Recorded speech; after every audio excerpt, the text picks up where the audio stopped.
again. So tonight we're doing meatloaf. We're going to do an allergy-friendly meatloaf. We're going to do potato and corn. I'm not going to really mash them because it's not too good with the almond milk. But I'm just going to cut them up, and then what I do is I put a little bit of bouillon to give them some flavor. You'll see. And then I'm going to use rice for the meatloaf, and I'm going to use a flax egg, which I'm getting ready to make right now. Also, today we have a lot to talk about. I received Whoop Talk while you were. So, for those of you who don't know, or who have never made a flax egg and are new to egg allergies, this is what you can use for baking. What you do is you use 1 tablespoon, just a tablespoon, of the flax egg. I'm going to use 2 because I'm doing 2 eggs. But the recipe for 1 egg is 1 tablespoon of the flaxseed to 3 tablespoons of water. So you can see this is 2, and I'm going to do 6 of these to do 2 eggs. So I know I've got to speak up a little bit when the water's on, and just in general. 1, 2, 3, 4, 5, 6.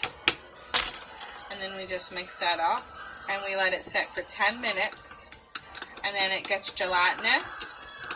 And then the good thing about this too is I like to use this. I started using this when I was still eating eggs in my baking because it has the omegas. It's got yeah, it's full of all the healthy fats that you need. Doesn't actually specify, and I'm not a professional, like I said, in the numbers. But that's it. You just mix it up real good, and you just let it set for 10 minutes. And then it'll be ready to put in here to give it a nice hold with the rice and that. So, back to our topic. Today, I received a phone call from the daycare that my kids are supposed to be starting. I'm going to just use the Lipton. Let me make sure. Oh, no. Oh, it says it may contain milk. So we can't use it. Can't even use it. Okay, so what are we going to use for seasonings? You know, and I feel like I'm getting stuck with bouillon. Like, and if you really are not a fan of a lot of meat for flavoring some of your foods, they do have the tomato bouillon, the vegetable base. So that's probably what I'm going to use. I don't have a beef one, or I would use it. I do have a roast beef seasoning, but it probably is made in the same kind of factories that there's a chance of egg being in there, and we can't take that chance. Just can't. So we'll use bouillon. So anyways, I received a phone call.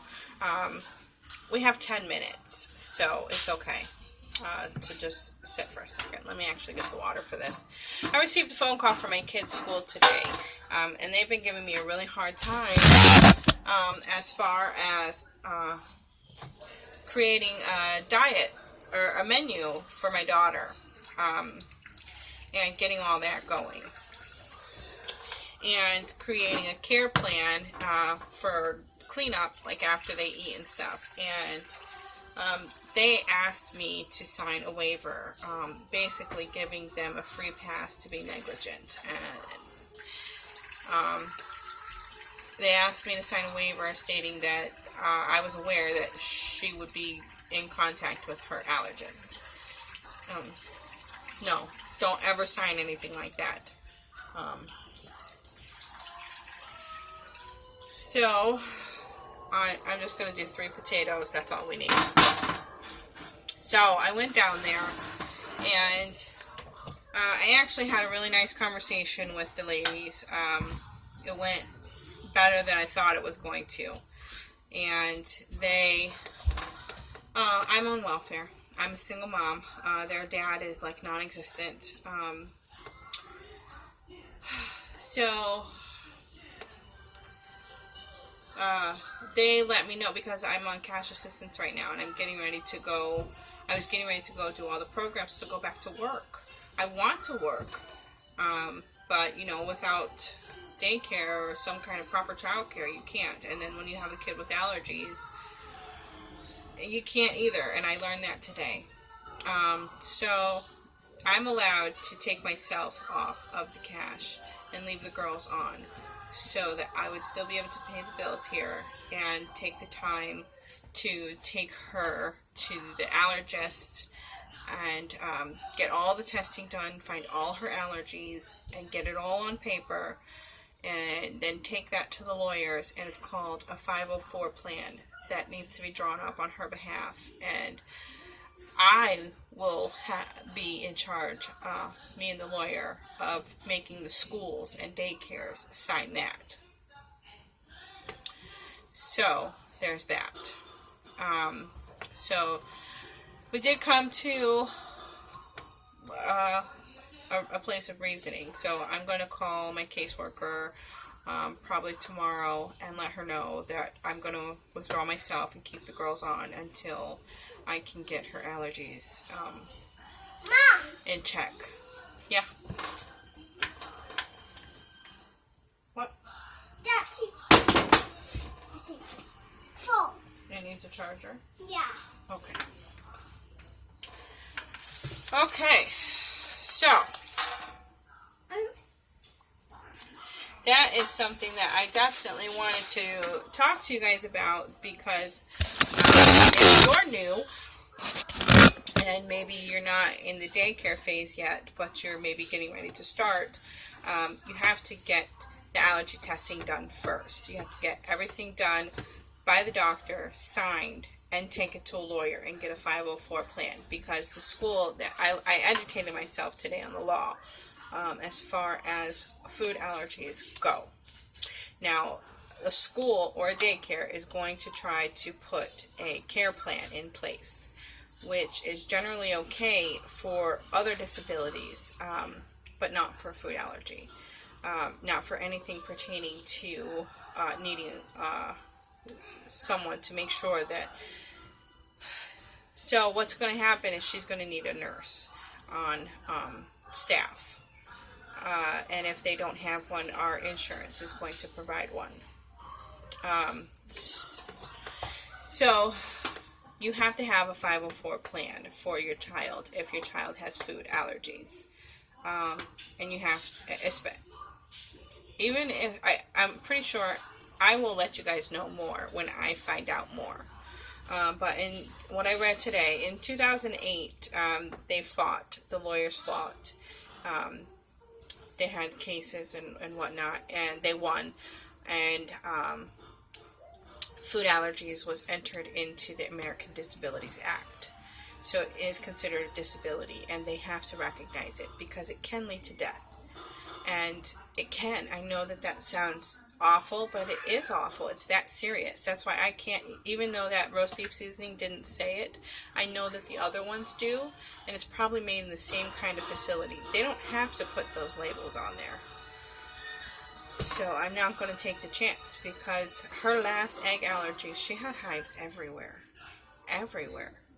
And her next one could be worse. So I can't take the chance.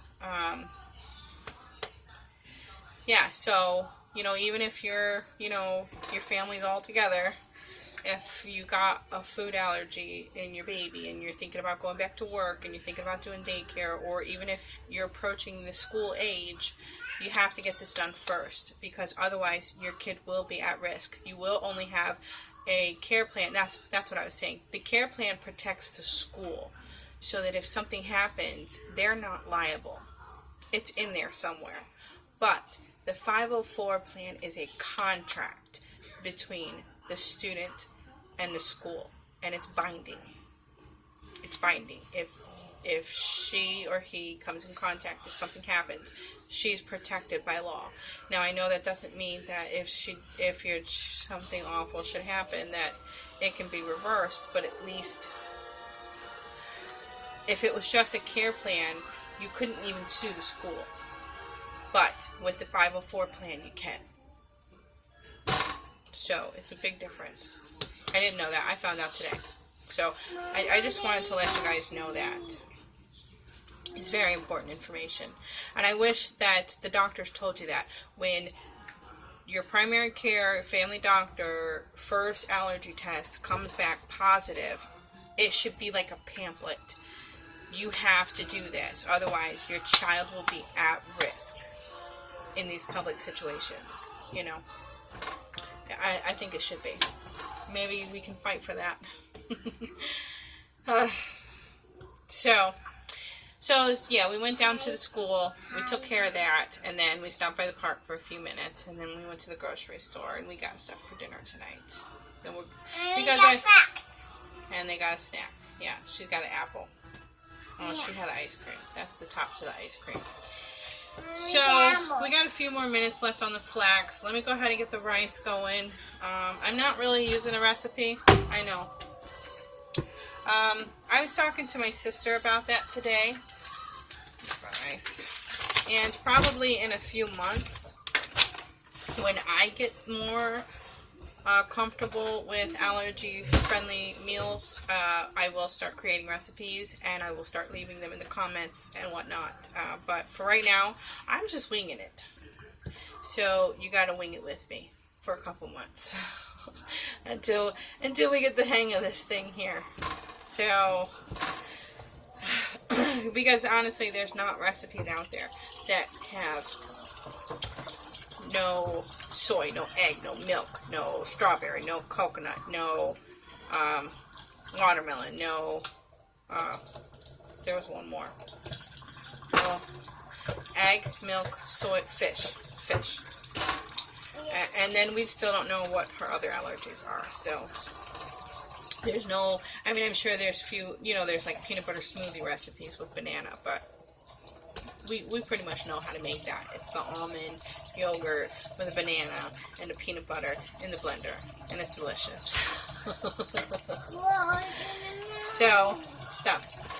But this is different. This is a flax egg. A lot of people are not familiar with egg alternatives, and we're going to go ahead and do the old-fashioned rice, because another thing, I was looking at the grocery store at the gluten-free aisle, because they have a lot of allergy-friendly foods there, and they do, but they have a dairy-free, soy-free, everything-free breadcrumb. It's made from rice flour, and it's like $5 for a little, like the peanut can type, the little, one of those, little thing, $5. I was like, we can use rice.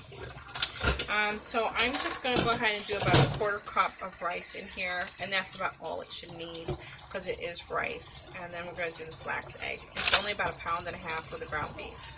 And then we're going to go ahead and just season it with this. This is all we can do. I'm sure I'll find other seasonings along the road too. I'm going to get more of the organic ones. I know they're more expensive, but this is my kid. Give me 1 second to get the measuring cup.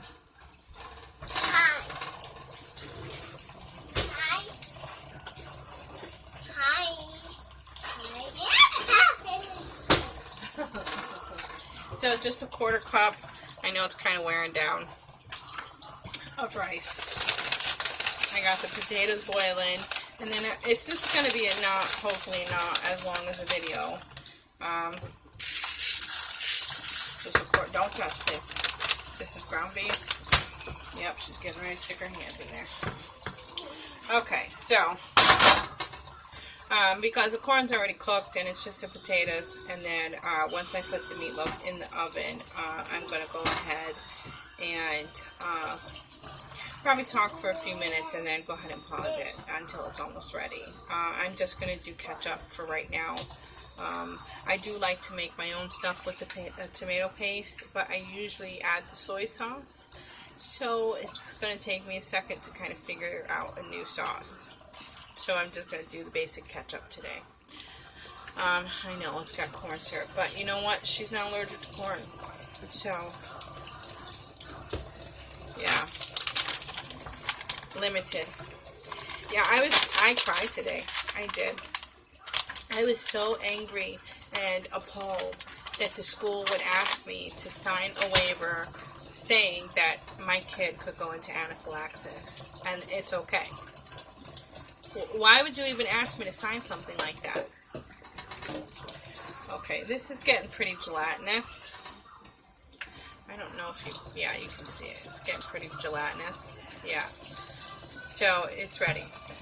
Let me just give it a stir. And I'm going to pour it in there. I'm going to put some of the seasonings in there. I'm going to wash my hands. I'm just going to go ahead and mix it up. Let me get the pan out first. Hope, why are you playing with the water again?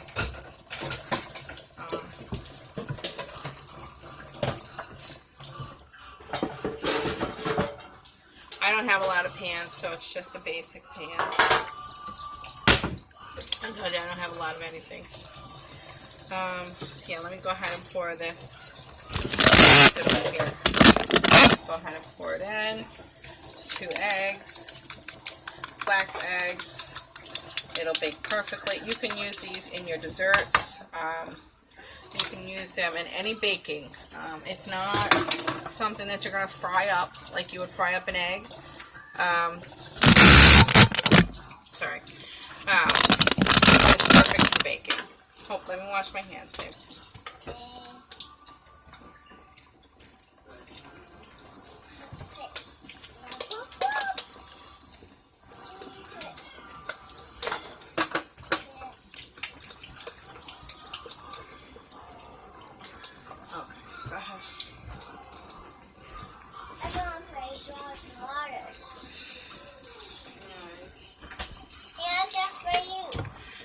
And I'm going to put, I have the canola.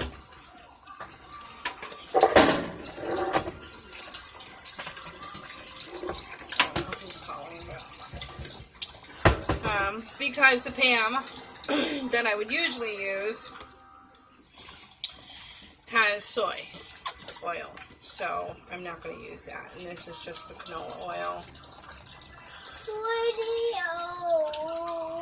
This is not Pam. What is canola?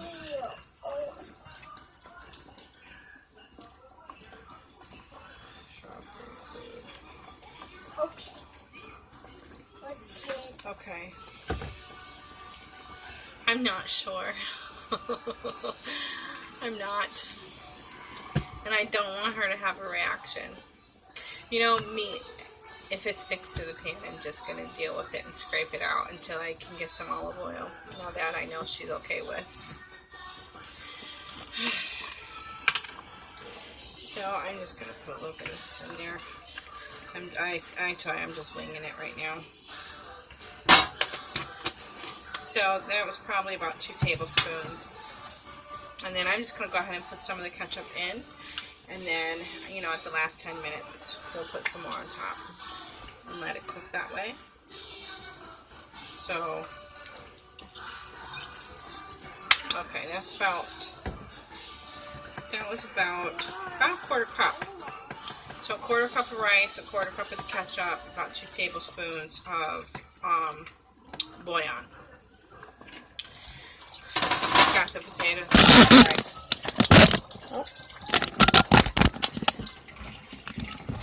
Okay, got the ketchup, the bouillon, the rice is under there, and the flax egg. 2 flax eggs. Okay? And then we got the potatoes boiling away over here. I'm going to go ahead and mix this up. I'm going to go ahead and move this because it's a little bit close to the phone, and the phone is getting really hot. So, I'm turning on the oven to 325. I'm going to go ahead and cook it for an entire hour because we're doing the rice, and it's brown rice. Let me go ahead and mix this up. I'm just going to put it right into the baking pan. I'm not going to do an oil today.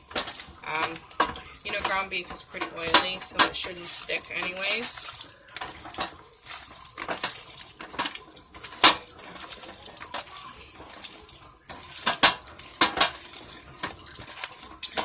We're limited. That's it. And you know, the thing that they were trying to say there is that they didn't want to treat her like she had a food allergy. And I'm like, but she does. And that's another thing. I know that the isolation is really hard, but it's something that she's going to have to understand too, unless, you know, the allergy lessens, that she can't be, you know, touching this stuff. And that's a very that's a very important thing that she needs to learn, is she can't touch eggs, and she can't touch, one of the ways that we found out that she was allergic to the dairy is I made her macaroni and cheese, because I was giving her soy formula, and she was itchy from that. But I made macaroni and cheese, and she'd had it before. This wasn't her first time, and her entire hand broke out in hives. Her entire hand broke out in hives. From the macaroni and cheese. And I used almond milk because I wasn't really doing too much dairy, so the only thing that was in there was butter and the powdered cheese mix. So I'm not, it's important for her. I know that it's hard. I get that part, but I also get that I don't want to be visiting my daughter in the hospital. So it's important that she knows that she can't touch this stuff. She can't even touch it. It's not just about ingesting it. Because it's ingesting it too. When she ingested it, she got hives all over her body. And then when she touches it, where she touches it, she gets the hives. And it's gotten worse, because a lot of these things I'd given to her before. It wasn't the first time.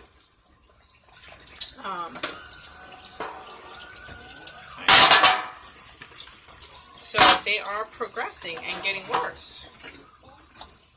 Thank you for helping me.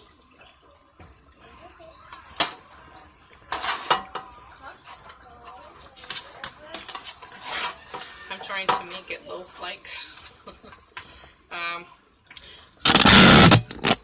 Trying to make it loaf-like in this square pan.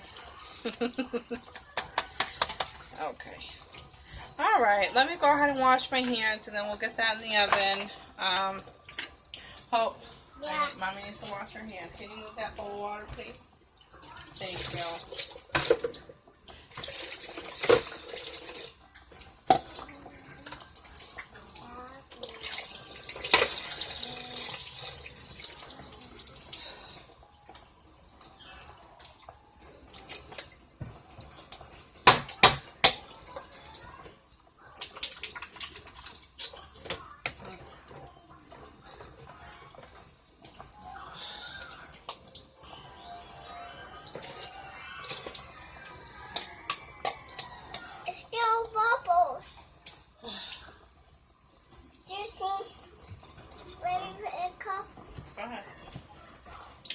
Okay, so I'm done washing my hands. They're all clean again. And I wanted to talk to you guys about the potatoes.